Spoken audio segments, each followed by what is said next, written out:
Hello दोस्तों, आप सभी का एक नई वीडियो में स्वागत है। और दोस्तों, आज हम लोग एक इंटरेस्टिंग स्टोरी लिखने जा रहे हैं, वो भी ट्रांसलेशन के द्वारा। तो आज का वीडियो काफी इंटरेस्टिंग होने वाला है। आप लोग सभी इस वीडियो को पूरा जरूर देखिएगा। और दोस्तों, यदि आपको इंग्लिश कुछ भी नहीं आता हो तो भी इस वीडियो को देखेंगे तो आपको समझ में आने लगेगा। एक बार इस वीडियो को पूरा जरूर देखेंगे। और दोस्तों, उससे पहले कुछ इंपोर्टेंट वर्ड सीख लेते हैं। जैसे दोस्तों, यदि आपको बोलना हो कि मुझे कुछ भी नहीं आता है, इंग्लिश की जानकारी नहीं है, तो आप बोलेंगे my knowledge of English is next to nothing।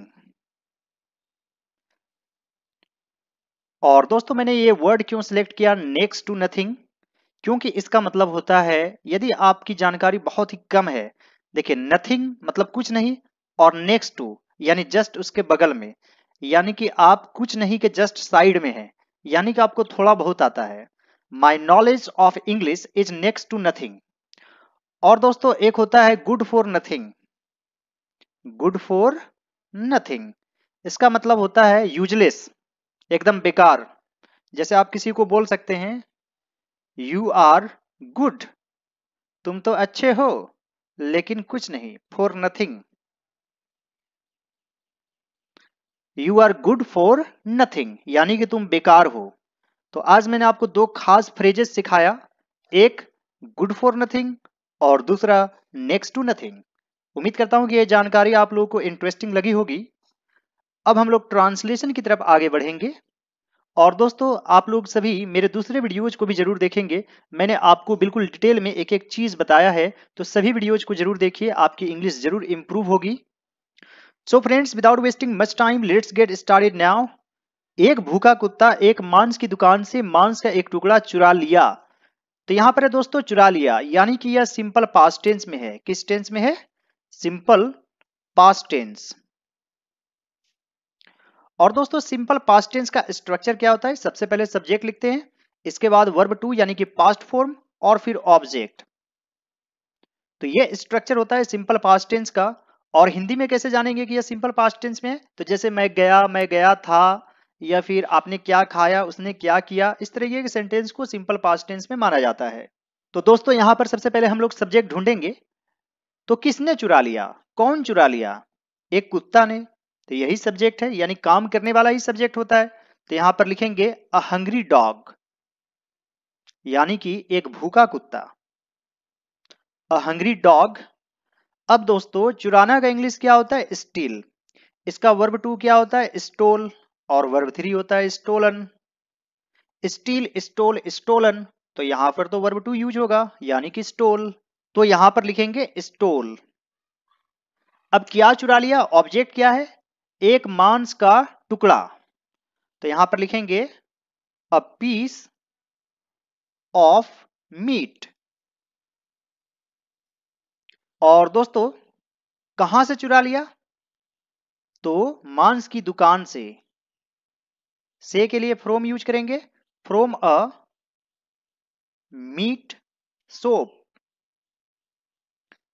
दोस्तों, आप M double E T meet नहीं लिखेंगे, इसका मतलब होता है मिलना। A hungry dog stole a piece of meat from a meat shop. कुत्ता ने मांस का टुकड़ा मुंह में लिया और भाग गया। तो दोस्तों, यह भी सिंपल पास्ट टेंस में, एक तरह से देखा जाए तो यह पूरी स्टोरी जो है सिंपल पास्ट टेंस में ही है। तो यहां पर सब्जेक्ट है कुत्ता, यानी कुत्ता ने मांस का टुकड़ा मुंह में लिया। तो यहां पर लिखेंगे द डॉग। और लेना का टेक होता है, वर्ब टू टूक हो जाएगा। टूक द पीस ऑफ मीट, अपने मुंह में, इन हिज माउथ, और भाग गया। And ran away. और दोस्तों, रन रेन रन होता है, तो ये वर्ब टू है। और वर्ब थ्री भी रन ही होता है, और वर्ब वन भी रन होता है। Run ran run. The dog took the piece of meat in his mouth and ran away. रास्ते में उन्हें एक जल धारा मिला। रास्ते में यानी कि ऑन द वे। तो यहां पर लिखेंगे ही, और मिल जाना यानी कि फाउंड लिखेंगे, फाइंड मीन्स होता है मिलना। He found a stream, stream का मतलब होता है एक तरह का झरना यानी जल धारा। He found a stream on the way, on the way को पहले भी लिख सकते हैं, on the way he found a stream. यहां पर दोस्तों धारा होगा, जल धारा के आर पार एक पेड़ का तना था। तो दोस्तों यहां पर सब्जेक्ट नहीं मिल रहा है कि कहां से शुरू करें। जैसे मान लीजिए आपको एक सेंटेंस देते हैं, एक लड़का था, तो आप क्या लिखिएगा, अ बॉय या फिर was a boy, was a boy, एक लड़का था। यहां आपको सब्जेक्ट मिल रहा है नहीं, तो सब्जेक्ट लाने के लिए क्या करते हैं, देयर का यूज करते हैं। अब बोलकर देखिए, देयर वॉज अ बॉय, एक लड़का था। अब सेंटेंस बोलने में अच्छा लगता है, इसलिए इसको इंट्रोडक्टरी देयर कहते हैं। यानी किसी भी चीज को इंट्रोडक्ट करवाने के लिए, इंट्रोडक्शन देने के लिए देयर का यूज करते हैं जब सब्जेक्ट की कमी होती है तब। तो यहां पर देयर यूज करेंगे, देयर वॉज अ बॉय। मान लीजिए आपको इतना सा बोलना पड़े, कमी है, तो आप क्या बोलेंगे, तो देयर से शुरू करना पड़ेगा। There is shortage, there is shortage of water, पानी की कमी है। तो दोस्तों इस तरीके से देयर का प्रयोग होता है। उम्मीद करता हूं कि आप लोगों को समझ में आ गया होगा। हालांकि देयर पर मैंने एक वीडियो ऑलरेडी बनाया है, आप लोग चेक कर सकते हैं। यदि शुरू से इंग्लिश सीखना चाहते हैं तो लेसन 1 से जरूर देखेंगे, शुरू से 10 सीखना चाहते हैं तो 10 के प्लेलिस्ट में जरूर जाएंगे। और यदि आप एडवांस्ड इंग्लिश सीखना चाहते हैं तो जिस तरह का लेसन मैंने ये बनाया है, इस तरह की वीडियोज को आप देख सकते हैं। आपको प्लेलिस्ट मिल जाएगा ट्रांसलेशन प्रैक्टिस सेट के नाम से। और दोस्तों यदि आप अपनी इंग्लिश को मजबूत करना चाहते हैं और कुछ नया सीखना चाहते हैं तो आप लोग सभी मेरे चैनल को जरूर सब्सक्राइब कर लीजिए और सभी वीडियोज को जरूर देखिए, इस वीडियो को भी लाइक कर दीजिए। तो दोस्तों यहां पर है जल धारा के आर पार। तो मान लीजिए कि ये एक जल धारा है और इसके आर पार इस तरीके से कोई तना है, पेड़ का तना। तो यहां पर कौन सा प्रीपोजिशन यूज करेंगे, अक्रॉस। क्या यूज करेंगे, अक्रॉस। जैसे मान लीजिए ये नदी है और इस पार आना है या इस पार कोई पुल है, अक्रॉस द रिवर, क्या होगा, अक्रॉस द रिवर। तो दोस्तों यहां पर लिखेंगे देयर, और था है तो वॉज लिखेंगे। There was a trunk, trunk का मतलब ही होता है पेड़ का तना। There was a trunk across the stream, there was a trunk across the stream. उम्मीद करता हूं दोस्तों कि ये चीजें आप लोगों को समझ में आ गया होगा। दोस्तों नेक्स्ट सेंटेंस है, जैसे ही वह इस पर से गुजर रहा था उसने अपने ही प्रतिबिंब को पानी में देखा। तो जैसे ही के लिए आप एज यूज कर सकते हैं, एज ही। और यह किस टेंस में है, पास्ट कंटिन्यूअस टेंस, यानी इसमें वाज वर्ब प्लस वर्ब में आईएनजी फॉर्म लगता है। तो यहां पर वॉज यूज करेंगे। He was walking across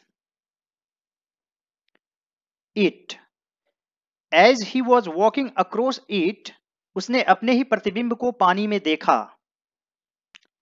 he saw, सी से सॉ बन जाएगा, हिज ऑन रिफ्लेक्शन, या फिर इमेज का भी यूज कर सकते हैं, image in the water. As he was walking across it, he saw his own reflection in the water. उसने अपने ही प्रतिबिंब को दूसरा कुत्ता समझा। तो यहां पर लिखेंगे he took his own image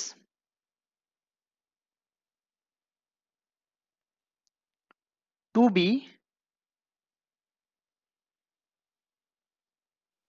another dog. He took his own image to be another dog. और दोस्तों एक चीज यहां पर मैं क्लियर कर दूं कि गलत समझना का इंग्लिश टेक 4 भी होता है। जैसे मान लीजिए मैंने रस्सी को सांप समझा, तो क्या होगा, आई टुक रोप फॉर स्नेक। तो यहां पर टुक यूज होगा, फिर यहां पर कोई सामान का नाम होगा और उसके बाद फोर यूज होगा। वह एक लोभी कुत्ता था और दूसरे कुत्ते से मांस का टुकड़ा लेना चाहता था। तो लिखेंगे यहां पर he was a greedy dog. दोस्तों यह बिल्कुल सिंपल सेंटेंस है, बेसिक इंग्लिश की सेंटेंस है। जैसे मैं एक डॉक्टर था, आई वॉज अ डॉक्टर, आप एक शिक्षक थे, यू वर अ टीचर, और दूसरे कुत्ते से मांस का टुकड़ा लेना चाहता था, एंड wanted टू टेक। जैसे दोस्तों मैं जाना चाहता था, आई wanted टू गो, उसी प्रकार wanted टू टेक यानी लेना चाहता था। क्या लेना चाहता था? मांस का टुकड़ा। द पीस ऑफ मीट किससे लेना चाहता था? दूसरे कुत्ते से के लिए फ्रॉम यूज करेंगे the other dog. He was a greedy dog and wanted to take the piece of meat from the other dog. उसने मांस की टुकड़े को लालची निगाहों से देखा। तो दोस्तों यहां पर है लालची निगाहों से देखा यानी आंखों से देखा। इसके लिए आप यूज करेंगे with greedy eyes। जैसे मान लीजिए दोस्तों आप कुछ मिठाई लाते हैं और आपके दोस्त लालची निगाहों से देखने लगते हैं, तो आप कह सकते हैं don't look at this sweets with greedy eyes. और दोस्तों एक चीज आप यह भी जान ले कि सी मीन्स भी होता है देखना और लुक मीन्स भी होता है देखना। तो सी का अर्थ है जनरली देख लेना यानी कि नजर चला जाना, और किसी भी चीज को ध्यान से देखना लुक कहलाता है। और लुक के साथ हमेशा एट प्रीपोजिशन जरूर यूज होता है। जैसे डोंट लुक एट मी, तो यहां पर हो जाएगा he looked at the piece of the meat with greedy eyes।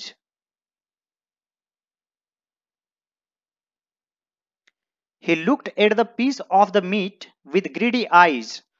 और दोस्तों अभी तक आप लोगों ने मेरे चैनल को सब्सक्राइब नहीं किया है तो जरूर सब्सक्राइब कर लीजिए, इस वीडियो को लाइक कर दीजिए और कुछ ना कुछ कमेंट जरूर कर दीजिए। इससे वीडियो आगे बढ़ता है और मुझे मोटिवेशन भी मिलता है। उसने दूसरे मांस के टुकड़े को लेने के लिए अपना मुंह खोला। तो यह भी सिंपल पास्ट टेंस में है। यहां पर लिखेंगे he opened his mouth to take यानी लेने के लिए the other piece of meat. He opened his mouth to take the other piece of meat. उसके अपने ही मुंह वाला मांस का टुकड़ा पानी में गिर गया। तो यह भी सिंपल पास्ट टेंस में है। तो यहां पर लिखेंगे द पीस ऑफ मीट यानी कि क्या गिर गया? तो मांस का टुकड़ा। तो यही सब्जेक्ट है इसलिए इसे पहले लिखेंगे द पीस ऑफ मीट अपने ही मुंह वाला ऑफ हिज ऑन माउथ गिर गया। फेल। दोस्तों फॉल मीन्स गिरना होता है, इसका वर्ब टू फेल हो जाएगा और वर्ब थ्री फॉलन हो जाएगा। और यहां पर जो फेल है ये खुद में एक मेन वर्ब है और इसका वर्ब फॉर्म होता है fail, failed, failed. Fall means गिरना और फेल मीन्स गिराना। जैसे आप पेड़ गिरा देते हैं, यू फेल द ट्री। और दोस्तों मान लीजिए यहां पर पानी है, यहां पर रोटी का टुकड़ा है, तो ये गति में आके गिरेगा पानी के अंदर, इसलिए यहां पर इन टू यूज करेंगे। देखिए इसमें इन भी है टू भी है। टू यानी गति को दिखा रहा है तो टू यूज हो गया, और थोड़ा बहुत जो अंदर घुसेगा तो उसके लिए इन, इसलिए दोनों मिलाकर हो गया इन टू। उम्मीद करता हूं कि आप लोगों को समझ में आ गया होगा। तो यहां पर लिखेंगे into the water. The piece of meat of his own mouth fell into the water. वह अपने ही मांस के टुकड़े को खोकर उदास हो गया। तो यहां पर लिखेंगे losing his own piece of meat, वह उदास हो गया, he became sad. Losing his own piece of meat, he became sad. दोस्तों यदि तुरंत कोई काम होता है, यानी जैसे ही वह खोया वह उदास हो गया, इसलिए आईएनजी फॉर्म यूज करेंगे लूजिंग। और यदि थोड़ा गैप रहेगा तो आप हैविंग लॉस्ट यूज करते, हैविंग लॉस्ट। यानी एक काम करने के बाद फिर दूसरा काम जब शुरू होता है तो थोड़ा गैप रहता है, लेकिन यहां पर तो गैप नहीं हुआ, रोटी का टुकड़ा गिरा और वह उदास हो गया, इसलिए लूजिंग लिखना बेटर रहेगा। Losing his own piece of meat he became sad.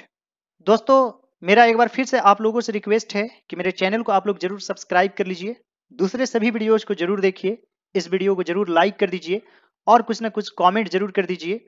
और आप कहां से हैं यह भी आप बता सकते हैं। लालची बनना हमेशा ही बुरा होता है। It is always bad to be greedy. या आप टू बी ग्रीडी को भी सब्जेक्ट बना सकते हैं। मान लीजिए to be greedy is always bad. आप इस तरीके से भी बना सकते हैं, जैसे टहलना लाभदायक होता है, वॉकिंग इज यूजफुल, या फिर टू वॉक इज यूजफुल, तो उसी प्रकार to be greedy is always bad, या फिर it is always bad to be greedy. उम्मीद करता हूं दोस्तों कि आज का लेसन आप लोगों को अच्छा लगा होगा। मैंने एक एक चीज आप लोगों को बताने का प्रयास किया है। I have tried my level best to make you understand everything. So friends, please like the video and please subscribe to my channel and do watch other videos as well. All right dear students and friends, thanks for watching. Have a great day. Enjoy yourself.